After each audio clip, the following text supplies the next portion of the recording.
ओम नमः सिद्धेभ्य नमो जीर्णाणम। सभी को सादर शुद्धात्म वंदन। आज पौष कृष्ण दशमी का यह शुभ मंगल पावन दिवस है और प्रतिदिन प्रसारित होने वाले सोनगढ़ संदेश में से आज जो संदेश हमें प्राप्त हुआ है वो श्री परमात्मा प्रकाश जी ग्रंथ के आधार से लिया गया है। इस ग्रंथ में बहुत ही सुंदर वर्णन के साथ आज का यह जो हमें संदेश प्राप्त हुआ है वह 101 नंबर के जो श्लोक है उसके आधार से है। उसका भावार्थ यहाँ पर प्रस्तुत किया गया है। तो चलिए पहले हम पढ़ते हैं आज का यह संदेश। यहाँ पर लिखा है कि जिस प्रकार बादल बिना के यानी निर्मल आकाश में सूर्य का प्रकाश स्वयं को और पर को प्रकाशता है, उसी प्रकार वीतराग निर्विकल्प समाधि रूप कारण समय सार में स्थित होकर मोह रूपी मेघ पटल का नाश होता है। परमात्मा जो है वह छद्मस्त अवस्था में वीतराग भेद भावना रूप ज्ञान से स्व और पर को प्रकाशित करता है। यहाँ पर क्या कहा? स्व पर को प्रकाशित करने वाले ज्ञान स्वभाव की महिमा बताते हुए यह आज का संदेश प्राप्त हुआ है। देखिए ग्रंथ का नाम भी कितना अच्छा है, श्री परमात्मा प्रकाश जी। परमात्मा अपने ही परमात्मा का प्रकाशित करने वाला यह ग्रंथ है। इस ग्रंथ में क्या बताया? यहाँ पे बादल का उदाहरण लिया है कि जिस प्रकार बादल बिना आकाश में सूर्य का प्रकाश स्वयं को और पर को प्रकाशित करता है। जब बादल यदि नहीं हो तो जो सूर्य का प्रकाश कैसा है? वो सूर्य स्वयं को तो प्रकाशित करता ही है, लेकिन पूरी जगती को अपनी किरणों के माध्यम से प्रकाशित करता है। तो यहाँ पर कैसा कहा कि सूर्य को कैसा स्वपर प्रकाशत्व शक्ति वाला बताया कि जैसे वो स्वयं अपने आप को भी प्रकाशित करता है और सबको दूसरों को भी प्रकाशित करता है, वैसा ही मेरा आत्मा है। मेरा आत्मा कैसा है? स्वपर प्रकाशत्व शक्ति वाला है। वह स्वयं को तो प्रकाशित करता ही करता है और अन्य पुद्गल द्रव्य आदि को भी प्रकाशित करता है। जैसा मेरा आत्मा कहाँ रहता है? इस शरीर के साथ रहता है, ठीक है ना, इस शरीर के अवलंबन से रहता है। तो मेरे आत्मा अपने आत्मा को तो जानता ही जानता है, लेकिन ये पुद्गल द्रव्य शरीर आदि के इनको भी जानता है और इनके निमित्त से जो है उसकी सारी क्रियाएं भी होती है। किसके? ज्ञान के आश्रय से। यदि ज्ञान नहीं हो तो क्या ये शरीर काम कर सकता है? नहीं। क्या कहलाता है ये ज्ञान के बिना? मुर्दा कहलाता है। तो मेरा ये आत्मा है वह स्वयं तो अपने ज्ञान स्वभाव को जानता ही जानता है, लेकिन पर को भी प्रकाशित करता है। इस प्रकार से यहाँ पर यह बताया गया है कि उसी प्रकार जैसे आत्मा स्वयं को और पर को जानता है, उसी प्रकार वीतराग निर्विकल्प समाधि रूप कारण समय सार। अब क्या कहा यहाँ? आत्मा को कारण समय सार। समय सार क्या है? निज शुद्धात्मा। तो जो मेरा निज शुद्धात्मा है वो कैसा है? कारण समय सार। और दो शब्द आते हैं, कारण समय सार और कार्य समय सार। तो मेरी आत्मा कैसा है? अभी कारण समय सार। यहाँ पे देखिए बहुत कई बार चर्चा होती ना, कारण समय सार और कार्य समझ में नहीं आता। कारण कार्य क्या है? तो बहुत सिंपल है ये।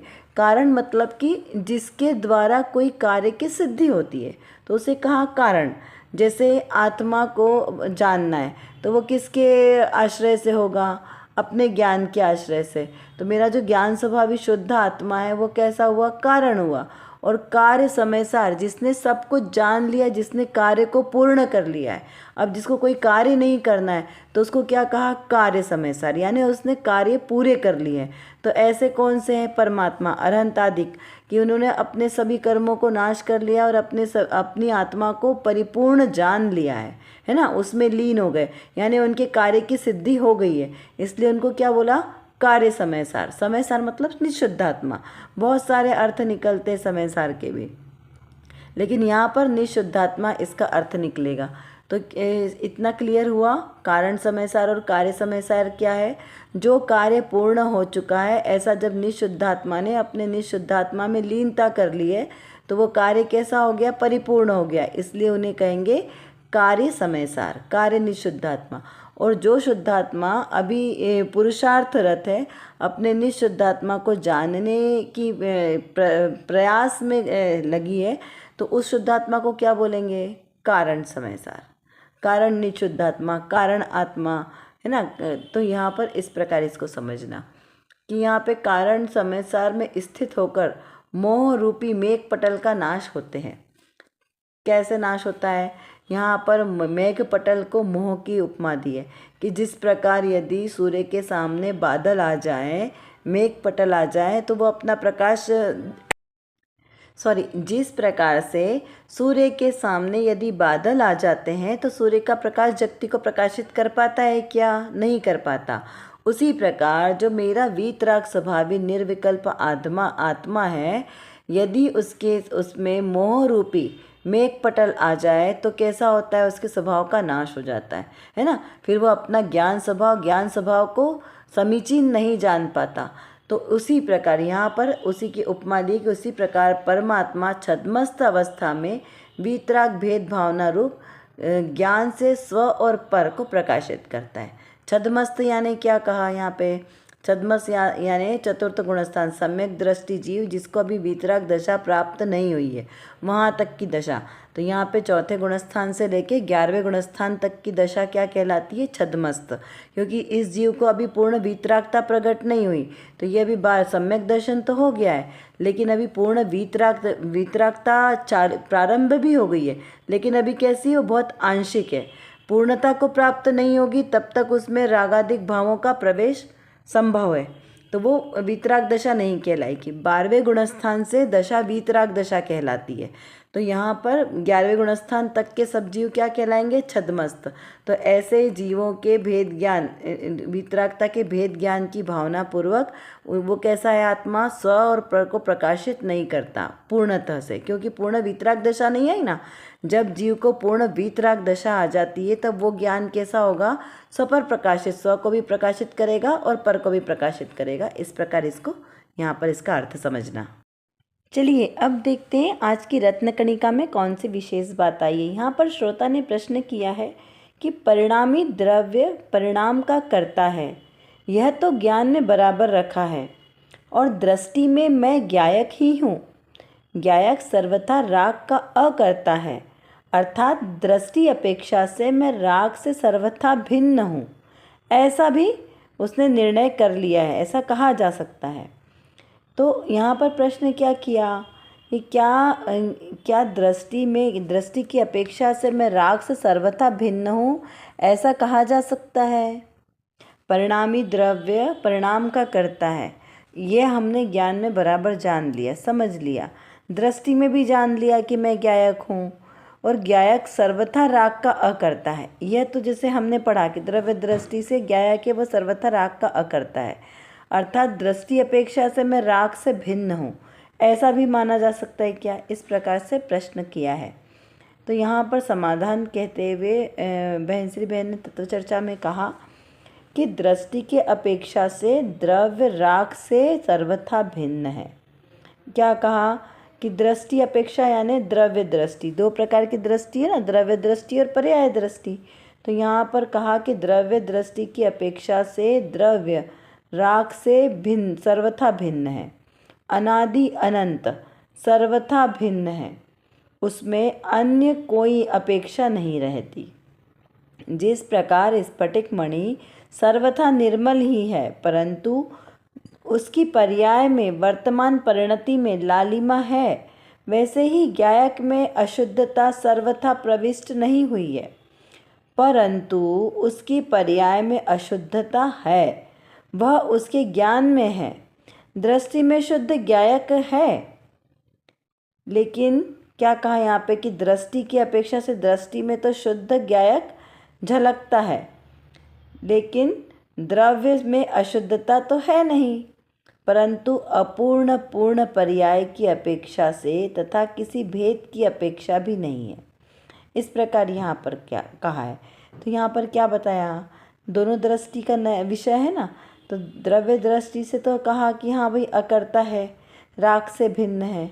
तो यहाँ पे कहा कि देखो द्रव्य दृष्टि की अपेक्षा से द्रव्य राग से सर्वथा भिन्न है।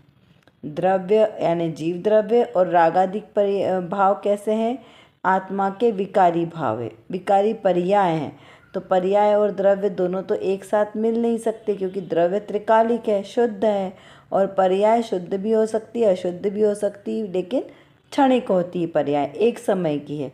तो ये दोनों तो कैसे है, स्वभाव से ही भिन्न है। तो यहाँ कहा कि अनादि अनंत सर्वथा भिन्न है। कौन? द्रव्य और पर्याय। तो द्रव्य तो शुद्ध त्रिकाली रहने वाला है और पर्याय तो नाशवान है, तो ये भिन्न ही रहेगी ना, एक तो हो सकते नहीं है, उसमें अन्य कोई अपेक्षा नहीं है। यहाँ पर एक मुख्य अपेक्षा ही यही है कि एक तो त्रिकालिक है और एक क्षणिक है, तो दोनों का यहाँ पे कोई मेल नहीं है। यहाँ पर उदाहरण लिया है कि जिस प्रकार स्फटिक मणि सर्वथा निर्मल ही है, अब उसके साथ में कोई भी कलर का यूज़ करें, कोई भी कलर उसमें लगाएं या फिर लाल पीली लाइट जलाएं, तो क्या होगा, जिस कलर की लाइट जलाई जाएगी उसके सामने, स्फटिक मणि के सामने, वो पूरी मणि उसी रंग रूप दिखाई देगी, है ना। लेकिन क्या वो उसी रूप हो गई है? जैसे मान लो लाल रंग डाला स्फटिक मणि पे, तो क्या वो लाल हो गई? नहीं, वो लाल नहीं होगी। ऐसा हमें आभास दिखता है, लेकिन वो दोनों सर्वथा भिन्न नहीं है। तुरंत आप कलर वहाँ से हटा दो रंग, तो वो वापस अपने शुद्ध निर्मल स्वभाव में आ जाएगी। इस प्रकार समझना। तो यहाँ पर कहा, क्या कहा कि मणि तो सर्वथा निर्मल ही है, परंतु उसकी पर्याय में वो भी कैसे, वर्तमान परिणति में लालिमा है। क्या कहा? वर्तमान परिणति में। उसी समय यदि आपने वो लाल कलर हटा दिया तो वो लालिमा चली जाएगी और वो स्फटिक मणि कैसे है, उस समय फिर से निर्मल हो जाएगी। तो वैसे ही ये ज्ञायक है। ज्ञायक, मेरा जो ज्ञायक स्वभाव है, इसमें अशुद्धता सर्वथा प्रविष्ट नहीं होती है। जो मोह राग द्वेष आदि भाव है, ये सर्वथा नहीं रहते हैं। ये कैसे हैं? पर्याय और कर्मों के संयोग से आत्मा के साथ लगे दिखते हैं, लेकिन है नहीं, उसके अंदर प्रविष्ट नहीं होते, सिर्फ ऊपर ऊपर रागादिक विकारी भाव ऐसे झलकते हैं। तो यहाँ कहा कि उसकी प्रविष्ट नहीं होते हैं, तो उसकी पर्याय में अशुद्धता है, उसकी ज्ञान में नहीं है। ज्ञान तो त्रिकालिक शुद्ध ही है, सिर्फ अशुद्धता कहाँ है? पर्याय में। ज्ञान की जो विकारी पर्याय आई वो मिथ्या ज्ञान है, क्योंकि स्वभाव पर्याय तो सम्यक तो होगी ना, और जो मिथ्या यानी झूठी पर्याय कौन सी हुई? ज्ञान की विकारी पर्याय हुई, तो उसमें अशुद्धता है। तो दृष्टि में तो शुद्ध ज्ञायक स्वभाव ही है, यानी स्वभाव से मेरा जो ज्ञायक स्वभाव है वो तो कैसा है? शुद्ध ही है। द्रव्य में शुद्धता तो नहीं होती है, द्रव्य तो त्रिकाली शुद्ध ही होता है ना। शुद्धता अशुद्धता कहाँ में आएगी? पर्याय में। द्रव्य में कभी अशुद्धता नहीं होती। 6 द्रव्य, वैसे तो अनंत द्रव्य है और सामान्य अपेक्षा से 6 द्रव्य हैं, तो ये सभी कैसे शुद्ध होते हैं, परंतु अपूर्ण पूर्ण पर्याय की अपेक्षा से तथा किसी भेद की अपेक्षा भी नहीं है। यहाँ क्या कहा कि पर्याय में, किसी पर्याय में पूर्णता हो या अपूर्णता हो, उसकी अपेक्षा नहीं है। यहाँ पे किसी भेद की अपेक्षा भी नहीं है। अगर दृष्टि स्वभाव की दृष्टि से है तो स्वभाव तो त्रिकालिक और शुद्ध ही है। जो विकारी पर्याय है, विकारी परिणति है, वो सब कहाँ पर आ रही है? पर्याय में। तो इस प्रकार इसका आज का ही इसका इतना समझना है कि जो दोनों बातें हैं उनको अलग अलग जानना है। कौन सी? द्रव्य दृष्टि से और पर्याय दृष्टि से, क्योंकि दोनों भिन्न भिन्न विषय है ना, तो दोनों को भिन्न भिन्न ही समझना है। यहाँ श्रद्धान में कमी नहीं करना। क्या जानना? कि जो मेरा द्रव्य स्वभाव है वो शुद्ध ही है, स्फटिक मणि के समान शुद्ध ही है। जो विभाव रूप पर्याय आ रही है, रागादिक भाव की, राग द्वेष मोह आदि की जो विकारी पर्याय आ रही है, वो कहाँ आ रही है? वो पर्याय में आ रही है, क्योंकि पर्याय ही बोले ना, मोह राग द्वेष क्या है? पर्याय है। तो पर्याय तो एक समय की क्षणिक है, तो उसका तो आश्रय लिया नहीं जा सकता, इसलिए अशुद्धता पर्याय में है और जो द्रव्य है वो त्रिकालिक शुद्ध ही रहता है, वो कभी अशुद्ध नहीं होता। इस प्रकार जानना। अब देखिए ऊपर कुछ प्रश्न है, इन प्रश्नों के माध्यम से हम अपनी चिंतन धारा को जितना बढ़ाएंगे ना, उतना ही हमारा विषय पक्का होगा। और रियल में जो तत्व निर्णय कहा है आचार्य कल्प टोडरमल जी ने, जो तत्व निर्णय के लिए जो इतना जोर दिया है ना कि तत्व निर्णय करना चाहिए, ये भूमिका कब हमारी बनती है? जब हम बारंबार चिंतन करते हैं। कैसे? अपने ज्ञान रूपी प्रज्ञा छैनी से। प्रज्ञा छैनी क्या काम करती है? वो जो मूर्तिकार होता है ना, वो जो पत्थर होता है, पत्थर के ऐसे जगह पे बार करता है संधि में से कि वो एक ही बार में पत्थर 2 बराबर भागों में टूट जाता है। वैसे ही इस ज्ञान रूपी प्रज्ञा छनि से हमें भेद ज्ञान करना है। किसको? स्व और पर को। और इसी प्रकार हमारा चिंतन बढ़ाते रहना है।